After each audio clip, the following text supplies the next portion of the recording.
Bangladesh American বাণিজ্য চুক্তি নিয়ে আমি দুটা ভিডিও করেছিলাম। দুটাতেই আমি চেষ্টা করেছি পজিটিভ সাইডগুলি দেখানোর জন্য। তা আজকে ঠিক করেছি ডেভিলস অ্যাডভোকেট হব। ওই ডেভিলস অ্যাডভোকেট টার্মটা ইউজ করে যখন আপনি ইচ্ছাকৃতভাবে কোনো একটা জিনিসের অপোজিট সাইডটা নেন। তো মানে হচ্ছে যে আজকে করব কি, আজকে এই চুক্তির আসল রাজনৈতিক কনসিকুয়েন্সগুলি চিন্তা করব। ইকোনমিক কনসিকুয়েন্স নিয়ে তো অনেক কথা বলেছি, তো চলেন আজকে রাজনৈতিক কনসিকুয়েন্স নিয়ে আলাপ করি। খুবই ইন্টারেস্টিং একটা ব্যাপার, আপনাদের সাথে এটা শেয়ার করে দেখি। তো এখানে 4 ধরনের গ্রুপ এই জিনিসটা নিয়ে মাতামাতি করতেছে। একটা গ্রুপ হচ্ছে, খেয়াল করে দেখবেন, বিএনপি এই জিনিসটা নিয়ে উচ্চবাচ্য করতেছে না। এটা হচ্ছে ফার্স্ট গ্রুপ, এরা হচ্ছে সাইলেন্ট গ্রুপ সরকারিভাবে। 2 নম্বর গ্রুপ যাদেরকে বেশি সরব দেখবেন, এরা হচ্ছে এখনকার নিষিদ্ধ আওয়ামী লীগ। 3 নম্বর গ্রুপ হচ্ছে জামাত, এনসিপি, শিবির। এমনভাবে এটাকে প্রচার করতেছে ওদের লোকজন সহ যে ইউনূস সব ধ্বংস করে দিয়ে গিয়েছে, এটা সাংঘাতিক খারাপ। আর 4 নম্বর গ্রুপটা হচ্ছে আমাদের আর আপনাদের মতো আম আদমি, যারা সিরিয়াস না, কিন্তু অন্য 3 গ্রুপের কথা শুনে মনে হচ্ছে যে আসলেই এটা সাংঘাতিক রকমের খারাপ হয়েছে। প্লাস রিসেন্টলি যেটা আমরা খেয়াল করেছি যে রাশিয়ার থেকে তেল কিনতে গেছে, তখন আমেরিকার পারমিশন লেগেছে তেল কিনতে পারবো কিনা। তো এখন আসেন প্রত্যেকটা গ্রুপের আলটেরিয়র মোটিভ কি, প্রত্যেকটা কেন বলেছি যে একটা রাজনৈতিক সিরিয়াস কনসিকুয়েন্স আছে।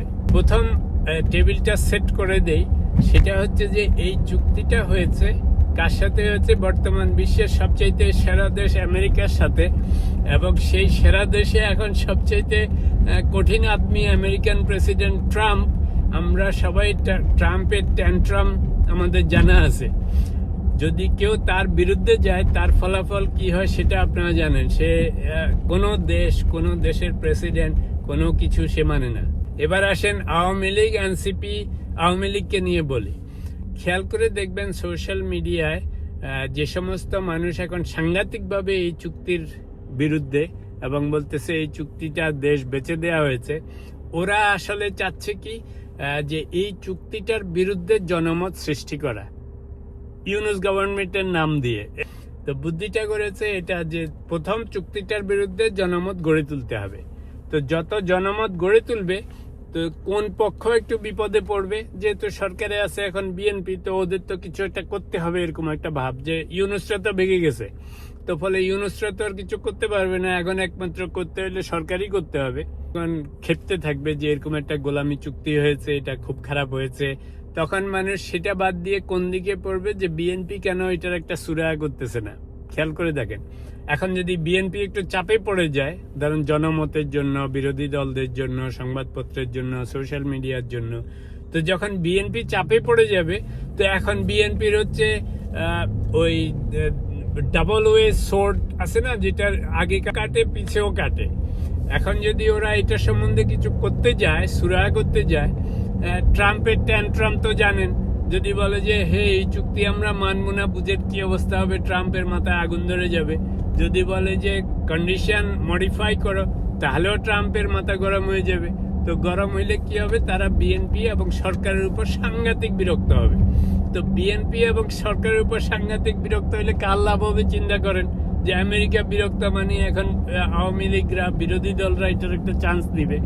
সেই জন্যই আওয়ামী লীগের যে সমস্ত সোশ্যাল মিডিয়ায় মাঝামাঝি থেকে এখন নানা রকম প্রোগ্রাম, টক শো করতেছে, ইউটিউব করতেছে, তারা চাচ্ছে এটাকে একটা ভালোভাবে জনগণের মধ্যে ঢুকিয়ে দিতে, যে এরকম একটা খারাপ চুক্তি করে গেছে ইউনূস, তাহলে এখন ফিক্স করার দায়িত্ব কার? BNP, right? আচ্ছা, জামাত, এনসিপি এদের সাথে এই চুক্তি করার আগে ডেফিনেটলি অল্প হোক বেশি হোক এদের সাথে আলোচনা করেছে, বিএনপির সাথেও করেছে ইলেকশনের আগে ইউনূসরা।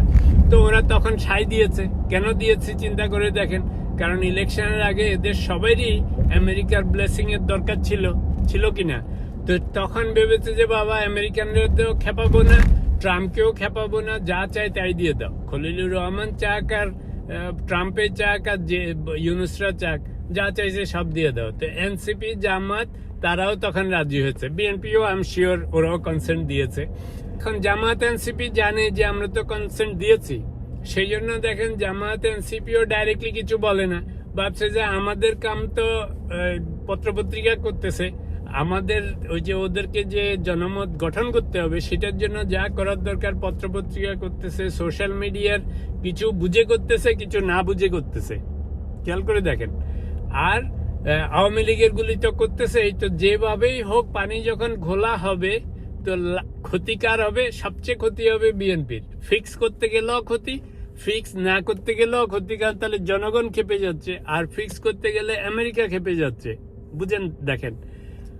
আর লাভকার আওয়ামী লীগ, এনসিপি, জামাত, শিবির, সোশ্যাল মিডিয়ার অন্যান্য লোকজন সবাইরই লাভ হবে, কারণ পানি গোলা হইলে তো অন্য সবাই লাভ, শুধু সরকারি তো বেকায়দা পড়ে। তা আমি বলবো যে আপনারা যারা বিএনপি করেন, আপনারা যদি এই গ্রুপের সাথে তাল মিলানোর চেষ্টা করেন, একটুখানি কেয়ারফুল হয়ে তাল মিলান, কারণ আপনারা বুঝতে পারতেছেন যে বিএনপি এখন এটা ফিক্স করতে গেলেও বিপদ, ফিক্স না করলেও জনগণকে যেভাবে খেপানো হচ্ছে বিপদ। তা আপনারা এর মধ্যে তেল ঢালতে চাইবেন না, এটা হচ্ছে বিএনপি পন্থীদের জন্য বলতেছি।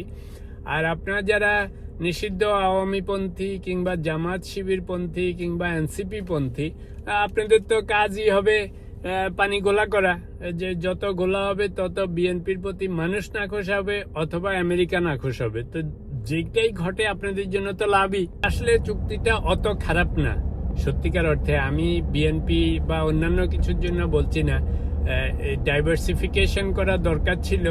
এখন যুদ্ধের জন্য আমাদের তেলের প্রবাহ একটু হরমুজ প্রণালীতে রেস্ট্রিকশন হওয়াতে অসুবিধা হচ্ছে, নাইলে আসলে ওই নর্মাল সার্কামস্ট্যান্সেসে আপনার রাশাও যাইতে হবে না, তেল কেনার পারমিশনও লাগবে না, কিছুই লাগবে না, সব ঠিকঠাকই চলবে।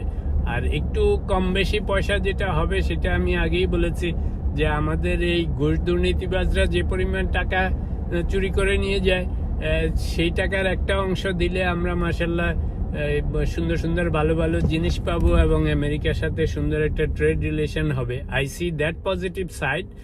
আর আরেকটা হচ্ছে যে ওই যে তারেক রহমান যে বলেছিল না যে ফ্যামিলি কার্ড, কৃষক কার্ড, এই কার্ড সেই কার্ড দিব ওই ঘুষ দুর্নীতির টাকা বাঁচিয়ে, তো অসুবিধা কি দেন।